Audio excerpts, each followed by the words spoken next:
Part 3. The Initiation. The air inside the abandoned monastery grew dense, thick with an unnatural energy that made Pastor Emma's skin crawl. The stranger led him to the center of the dimly lit room, where a circular symbol was carved into the stone floor, ancient, intricate, and pulsating with a faint red glow. Candles flickered around its edges, their flames bending toward the center, as if drawn by an invisible force. This, the stranger began, his voice low and commanding, is where your journey to greatness begins.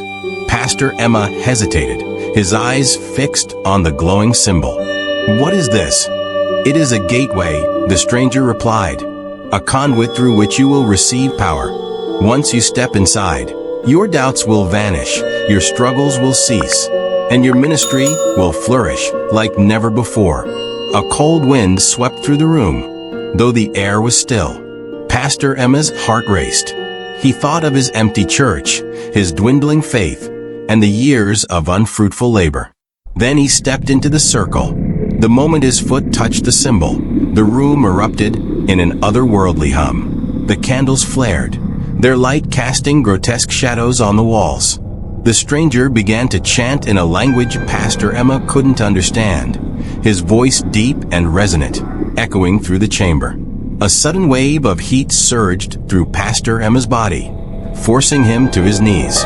His vision blurred, and he felt as though the very ground beneath him was alive, pulsing with energy that flowed into his veins.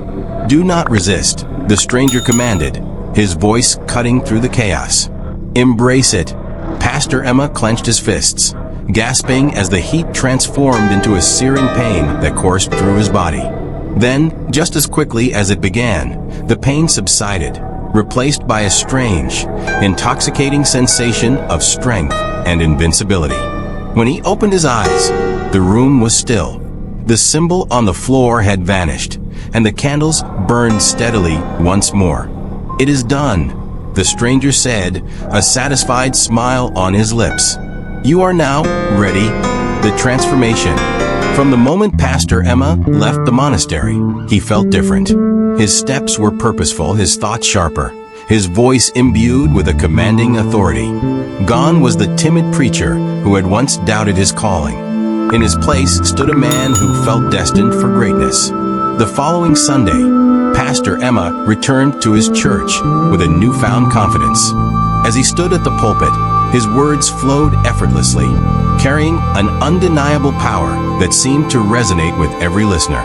To his astonishment, the once empty pews began to fill. People from neighboring villages came, drawn by whispers of a preacher whose sermons could move mountains. But it wasn't just his words that captivated them. Soon, Pastor Emma discovered an uncanny ability to prophesy. He began calling out names of strangers in the crowd, revealing secrets about their lives that no one else could know. The congregation gasped, their faith in him growing with each revelation.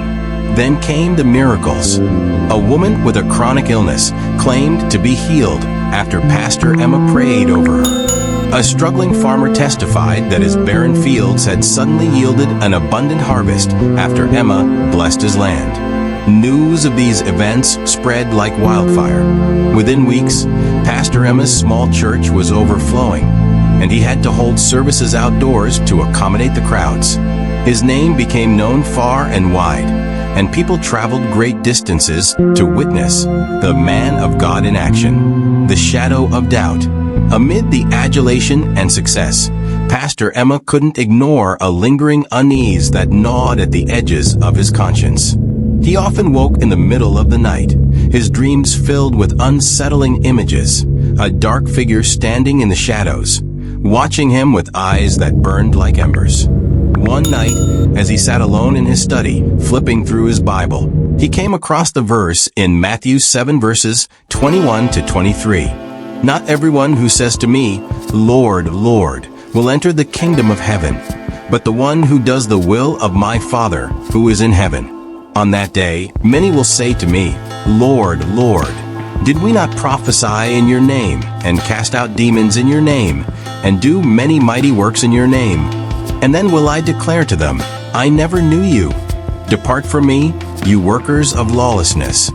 The words pierced his heart, and for a moment, doubt crept in. "Am I truly doing God's will?" he whispered, "or have I been deceived?" As if in response, a loud knock echoed through the church doors. Startled, Pastor Emma went to answer it, only to find no one there. The wind howled through the night, carrying with it a faint voice that sent chills down his spine. "You are chosen," it whispered. "Do not falter." Pastor Emma closed the door and sank to his knees, torn between the glory he had achieved and the unsettling sense that it had come at a cost far greater than he had realized. Watch out for part 4. If you haven't already, subscribe to our channel and turn on the notification bell so you'll be the first to know when the next part drops. And remember, if you're enjoying this series, don't keep it to yourself. Like, share, and leave a comment below to let us know your thoughts. We love hearing from you. See you in the next part. Thank you for joining us on this incredible journey through Pastor Emma's story. We hope you found this part as intriguing and thought-provoking as the last.